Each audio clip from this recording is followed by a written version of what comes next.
আমি তখন রুমে এসে একা একা কাঁদতেছি, চোখের জল পরে যেন ফ্লোরটা ভিজে যাচ্ছে। হঠাৎ যেন রুমের দরজায় লক করছে কেউ। আমি খুশি হয়ে দরজা খুলে দিয়ে দেখি হোস্টেলের ম্যানেজারকে দেখে মনটা খারাপ হয়ে গেল। ম্যানেজার তখন সব কথা খুলে বলল মায়া বাসায় চলে গেছে।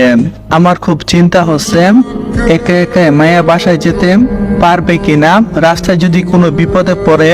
ফোনও যে সুইচ অফ দেখাচ্ছে। এভাবে বই পেয়ে গেলাম মায়াকে অনেক ভালোবাসি আমি। মায়ের কিছু হলে আমি নিজেকে কখনো ক্ষমা করতে পারবো না। ম্যানেজার থেকে মায়া চলে যাওয়ার কথা শুনে সাথে সাথে আমি রুম থেকে জিনিসপত্র গুছিয়ে নিয়ে বাসার জন্য রওনা হলাম। তার আগে মেঘলাকে ফোন করে ঘটনা খুলে বললাম, আর সাথে সাথে বাসায় আসার জন্য রওনা দিলাম। 6 ঘন্টা পরে আমি বাসায় পৌঁছালাম। মায়া কয়েক ঘন্টা আগে পৌঁছাইছে। মায়াকে বাসায় একা যেতে দেখে আব্বু আম্মু হতবাক হয়ে গেছিল আর বলেছিল, বৌমা তুমি একা একা আসলে, রাব্বিকে তো দেখছি না। মায়া বলল ওর একটা ছোট কাজ ছিল, তাই আমাকে একা পাঠিয়ে দিয়েছে। কাজ শেষ হলে ও চলে আসবে। আম্মু বলল তোমার কথা বিশ্বাস হলো না। মায়া চুপ করে আছে। আর আমি বাসায় পৌঁছে গেলাম, গেটে ধাক্কা দিলাম। মায়া এসে গেট খুলে দিল মায়ের সাথে কথা না বলে। বাসার ভিতরে গেলাম। বাসায় যাওয়া মাত্রই ঠাস ঠাস করে 2টা চোর খেলাম। তাকিয়ে দেখি আব্বু আমাকে চোর মেরেছে। চোর দেখে মায়া অনেকটাই ভয় পাইছিল আর কান্না করে দিয়েছিল। আমি চোখ তুলে তাকিয়ে দেখি আব্বু রেগে আছে। তার বড় বড় চোখ বের করে আমার দিকে তাকিয়ে আছে আর বলল, আজ যদি বৌমার কিছু হয়ে যেত তাহলে কি হতো? নিজেকে কখনো ক্ষমা করতে পারতি? আমি চুপ হয়ে আছি। তখন আম্মু বলল, বৌমাকে তোর এভাবে একা পাঠানো একদম ঠিক হয়নি। হানিমুনে তোর আবার কিসের কাজ থাকে? আর কাজ থাকলে তুই কিনা আজকে তোর বউকে পাঠিয়ে দিলি বাসায়? আমি উত্তরে কোনো কিছু বলছি না, চুপ হয়ে আছি। তার কারণ হলো মেঘলার কথা আব্বু আর আম্মুকে বলতে পারছি না। আমি তো পুরো লজ্জিত হয়ে গেলাম আর মায়ের দিকে রেগে তাকালাম। দেখছি মায়া মাথা নিচু করলো। আব্বু বলল, কিরে রাব্বি উত্তর দেশ না কেন? আমি বললাম, না মানে বাবা কিছুই বলতে পারছি না। বাবাকে দেখে অনেকটাই ভয় পাচ্ছি। আব্বু বলল, কি মানে করছিস? আজ মাফ করে দিলাম তোকে, যা বৌমাকে নিয়ে রেস্ট নে, অনেক দূর থেকে ভ্রমণ করে আসছিস। আমি আর মায়া রুমে চলে গেলাম। গিয়ে ভাব এখন মায়াকে এসব ব্যাপারে প্রশ্ন না করাই ভালো। আব্বু আম্মুর গাল খেয়ে এমনিতেই মাথাটা গরম হয়ে আছে। আমি চুপচাপ আছি। মায়া চুপ করে আছে। কিছুক্ষণ পর বিছানায় চুপ করে থাকার পর খাবার খেতে গেলাম। খাওয়া শেষ করে রাতে রুমে এসে শুয়ে গেলাম। তখন আমি মায়াকে বললাম, তুমি আব্বু আম্মুকে মিথ্যা বললা কেন? আর তোমাকে এভাবে একা একা কে আসতে বলেছে? মায়া বলল, কেন আসবো না, তুমি মেঘলাকে নিয়েই থাকো। আমি বললাম, দেখো মায়া তোমাকে নিষেধ করেছি, এইগুলো বাদ দাও প্লিজ। মায়া বলল, সত্যি করে বলো তো, তুমি কি মেঘলাকে আদৌ ভালোবাসো? আমি তখন মায়ার 2 গারে হাত দিয়ে বললাম, তোমাকে ভালোবাসি, শুধু তোমাকে ভালোবাসি, অন্য কাউকে না। এই কথা বলার পর আমার হাত সরিয়ে দিল আর বলল, খবরদার আমাকে টাচ করার চেষ্টাও করবি না। আমি তো আমার বউকে ধরেছি। মায়া বলল, তুমি আমাকে ছোবে না, বেশ যাও মেঘলার কাছে যাও, ওকে টাচ করো। এই কথা বলার সাথে সাথে মাথার যেন গরম আগুন হয়ে গেল। নিজের রাগকে কন্ট্রোল করতে না পেরে ঠাস ঠাস করে আরো 2টা চোর মেরে দিলাম। তখন মায়া কাঁদতে শুরু করলো। কাঁদতে কাঁদতে বিছানায় শুয়ে গেল। আমিও শুইলাম। আমার খুব কষ্ট হচ্ছে মায়াকে চোর মারাই। আমি এক দেখে আর মায়া অন্যদিকে ঘুমিয়ে আছে। আমি তখন নিজেকে একটু শান্ত করে মায়ের কাঁধে হাত দিয়ে ঝাঁকুনি দিলাম। দেখি যে মায়ের চোখ মুখ ভেজা। আমি তখন বললাম, প্লিজ বাবু আমার প্রতি রাগ করে থেকো না, আমারে মাফ করে দাও, আর কখনো আমার ভুল হইব না।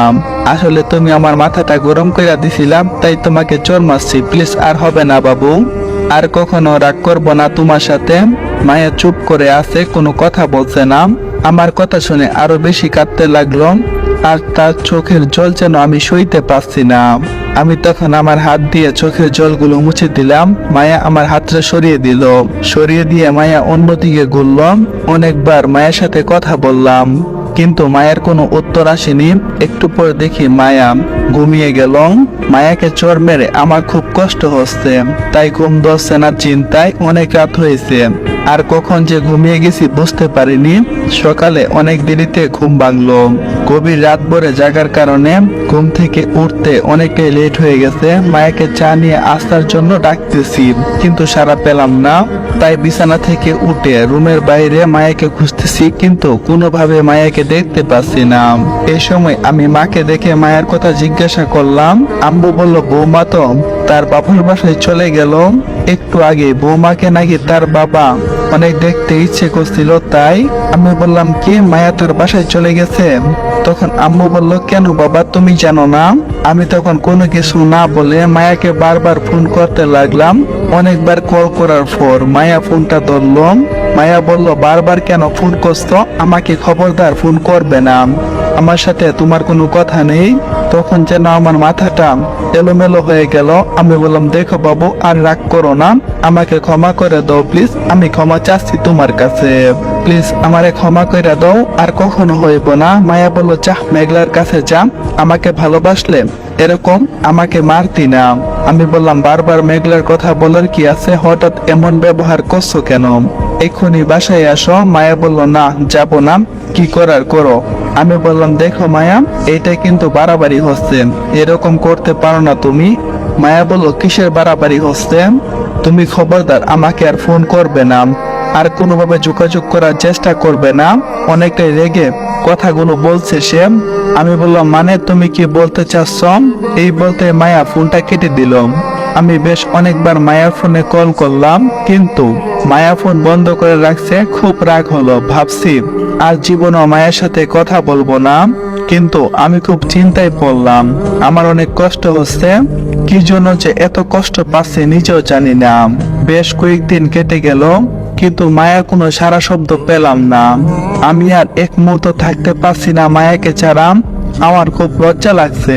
আমি তাকে বারবার ফোন করছি, কিন্তু ফোন সুইচ অফ। তাই মায়ার বাবার কাছে ফোন করে মায়াকে ফোন দিতে বললাম, কিন্তু মায়ার বাবা বলল আমার সাথে নাকি মায়া কথা বলবে না। সাথে সাথে মনটা ভেঙে গেল। আমি ভাবলাম এখনো দেখি ও রাগ করে আছে আমার প্রতি, তুই এমন কেন রে মায়া, কেন বুঝোস না আমার ভালোবাসা? মনে মনে এসব ভাবছি, আর নিজেকে নিজেই প্রতিজ্ঞা করলাম আর কখনো মায়ের সাথে কোনোদিন কোনো যোগাযোগ আমি করব না। তাই আমি আর মায়ের সাথে কোনো যোগাযোগ করি নাই। অনেক কষ্টে দিনগুলো যাচ্ছে, শুধু মায়ার স্মৃতিগুলো মনে পড়ে। এই দুইটা চোখ শুধু মায়াকে খুঁজে, এই মনটা বেকুল হয়ে পড়ে তার সাথে একটুখানি কথা বলার জন্য। কয়েক মাস পর হঠাৎ মায়ার বাবার ইমার্জেন্সি ফোন। আমি ফোন ধরলাম, সালাম দিলাম। সালাম দিয়ে মায়ার বাবা যা বলল তা ছিল এরকম, রাব্বি তুমি কোথায় আছো, তাড়াতাড়ি চলে আসো, মায়ার অনেক পেট ব্যথা, খুব তাড়াতাড়ি আমার বাসায় আসো, মায়া খুব কান্না করতেছে, ডাক্তারের কাছে নিয়ে যেতে হবে, আর এখন তোমাকে খুঁজছে। মায়ের কথা শুনে মনটা যেন ভেঙে চুরমার হয়ে গেল। নিজের আবেগকে কন্ট্রোল করতে পারলাম না, চোখ দিয়ে আপনি আপনি পানি জ্বলছে। নিজের ভালোবাসার মানুষের এরকম পরিস্থিতি কেউ সহ্য করতে পারবে না। তখন আমি অনেক কান্না করে আর ফোনটা নিচে পড়ে গেল। আমি কোনো রকমে তাড়াহুড়া করে বের হয়ে মায়ের বাসার দিকে রওনা দিলাম। আর বাবা মাকে বলতে মনে ছিল না, একটু পর মায়ের বাসায় চলে এলাম। বাসায় ঢুকে শাশুড়ি আম্মার সাথে দেখা হয়ে গেল।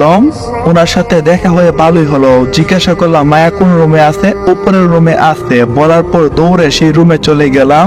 মায়া আমার দিকে তাকিয়ে আছে চল চল করে আমার চোখের দিকে, চোখ দিয়ে অজরে পানি পড়ছে। মায়ের কান্না দেখে আমার বুক ফেটে যাচ্ছে। রুমে ঢুকতে মায়ার প্রতি রাগ অভিমান যেন সব হারিয়ে গেল। আমি তখন মায়ের সাইডে বসলাম, তখন মায়া অন্যদিকে মুখ করে আছে। আমি তার চোখের পানিগুলো মুছে দিতে গেলে ও হাত ছড়িয়ে দিল। তখন আমি কাঁদো কাঁদো কণ্ঠে বললাম, এই মায়া কি হয়েছে তোমার, কান্না করছো কেন, এমন করছো কেন? কিছু হবে না, আমি এসেছি, তুমি দেখো সবকিছু ঠিক হয়ে যাবে। মায়া আমার এরকম করুণ কথা শুনে আরো কান্না শুরু করে দিল। আর আমি নিজেকে কন্ট্রোল করে রাখতে পারিনি, অচরে কান্না করে দিলাম। চোখ দিয়ে অজরে পানি পড়ছে। আমি বললাম প্লিজ মায়া আমার সাথে একটু কথা বলো, তুমি কথা না বললে আমার বুক ফাটে যাবে, আমি মরে যাব। মায়া বলল এতদিন পরে তোমার আমার কথা মনে হলো, এই ভালোবাসা তোমার? আমি বললাম তুমি তো বলছো কোনো যোগাযোগ না করতে, তাই তোমার যেন কোনো কষ্ট না হয় তাই যোগাযোগ করিনি। মায়া বলল তুমি আমার এখনো মনটাই বুঝলা না, যদি তুমি আমাকে বুঝতা তাহলে তুমি আমাকে ছেড়ে কখনো থাকতে পারতে না। একবারও তুমি আমাকে ফোন করোনি, জানো তোমার একটা ফোনের আশায় আমি কত রাত জেগে থাকতাম।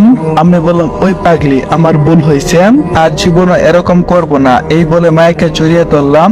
জড়িয়ে ধরে বললাম, মায়া তোমাকে আমি অনেক মিস করছি, তোমাকে ছাড়া আমি কোনোদিন যাব না। আর মায়া বলল, এই রাব্বি আমার পেটে অনেক ব্যথা করছে। এই বলে সে কান্না করে দিল।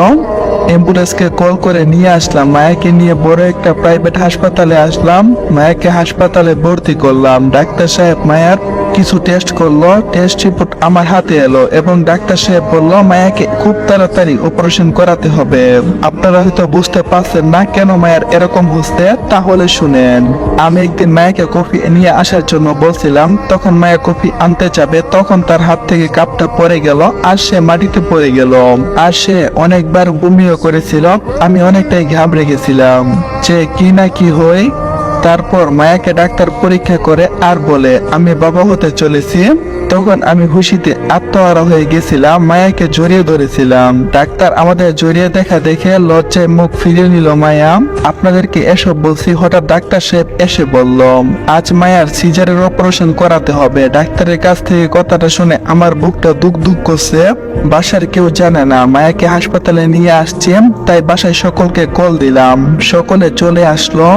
আমার খুব ভয় করছে, সবাই দোয়া করবেন ও যেন সুস্থ হয়ে বাসায় ফিরতে পারে। আব্বু আম্মু, মায়ের বাবা মা সহ বাড়ির সকলে অপারেশন রুমের সামনে বসে আছে আর আমি একটু দূরে একটা সিটে বসে আছি। তখন হঠাৎ ডাক্তার সাহেব আসলো আর বলল রোগীর অবস্থা ক্রিটিক্যাল, না বাঁচার সম্ভাবনা, হয়তো তাকে বাঁচাতে পারবো না। এই কথাটা বলে তিনি মুখটা মলিন করে ফেললেন আর আমার হৃদয়টা যেন ভেঙে যাচ্ছে। আমি থমকে গেলাম, আমার মাথায় আকাশ ভেঙে পড়ল। আমার খুব ভয় করছে। মায়ার জন্য আল্লাহর নিকট প্রার্থনা করছে। ভিতরে মায়া অপারেশন চলছে। এরকম সময় এশার নামাজের আজান কানে আসলো। আমি হাসপাতাল থেকে দৌড়ে লিফটের সামনে আসলাম। লিফট থেকে নেমে সোজা মসজিদে চলে গেলাম। মসজিদে এসে আল্লাহর কাছে প্রার্থনা করলাম, হে আল্লাহ, আজ পর্যন্ত আপনার কাছে আমি কোনো কিছু চাইনি, আজ শুধু আপনার কাছে একটা জিনিস চাইছি, আমার মায়াকে আমার কাছে ফিরিয়ে দাও। তুমি আমার থেকে আমার হৃৎপিণ্ডকে আলাদা করে দিও না, ওকে আমার বুকে ফিরিয়ে দাও। ওর কিছু হয়ে গেলে আমি বাঁচবো না। মায়া আমার নিঃশ্বাস, আমার বিশ্বাস, আমার ভালোবাসা। প্লিজ আমার থেকে ওরে দূর কইরো না, আমার বুকে ওরে ফিরিয়ে দাও। আমি মসজিদ থেকে চলে আসলাম। সেখানে এসে দেখি মায়ের অপারেশন চলছে। বেশ কিছুক্ষণ পর ডাক্তার সাহেব মন খারাপ করে মাথা নিচু করে অপারেশন রুম থেকে বের হয়ে আসলো। আমি বললাম কি হয়েছে ডাক্তার সাহেব? ডাক্তার সাহেব বলল সরি, আপনার স্ত্রী আর সন্তানকে। আমি বললাম কি হলো? ডাক্তার সাহেব কোনো কিছু বলছে না। আমি শুধু তাকে বললাম কি হলো ডাক্তার সাহেব, আপনি কথা বলছেন না কেন, চুপ কেন, ওদের কি হয়েছে, ওরা কেমন আছে? তখন ডাক্তার সাহেব বলল চিন্তার কোনো কারণ নাই, ওরা দুইজনেই সুস্থ আছে। আমি ডাক্তারকে ধন্যবাদ জানিয়ে এক দূরে অপারেশন রুমে ঢুকলাম। অপারেশন রুমে ঢুকে দেখি মায়া ফুটফুটে একটা বাচ্চা নিয়ে বেডে শুয়ে আছে। আমি গিয়ে মায়ের পাশে বসলাম। ওকে দেখে আমার দু চোখ দিয়ে পানি চলে আসলো। তবে এটা কষ্টের না, চিরসুখের। মায়া বলল এই তুমি কান্না করছো কেন? তুমি বেঁচে থাকতে তোমার মায়ের কিছু হতে পারে না। আমি বললাম তুমি আমাকে ছেড়ে যেও না প্লিজ, আমি তোমাকে ছাড়া বাঁচবো না মায়া। মায়া বলল আমি তোমাকে ছেড়ে কোথাও যাব না। এই বলে মায়া বলল আমার কাছে আসো। আমি মায়ের কাছে যেতে মায়া আমাকে জড়িয়ে ধরলো। আমাদের এই অবস্থা দেখে সবাই মিটি মিটি হাসছে, কিন্তু আমার বুকের ভিতরে হাহাকার কেউ দেখলো না। মায়া বলল এই ছাড়ো, সবাই দেখছে তো? আমি বললাম না, দেখলে দেখ, তুমি আমার বউ। আর আপনারা কি দেখছেন? হ্যাঁ, আমার মায়া সুস্থ আছে, আমার কলিজা।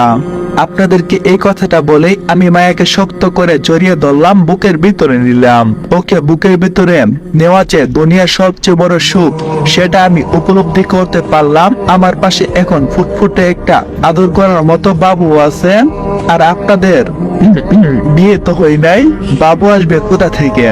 সবাই আমাদের জন্য দোয়া করবেন।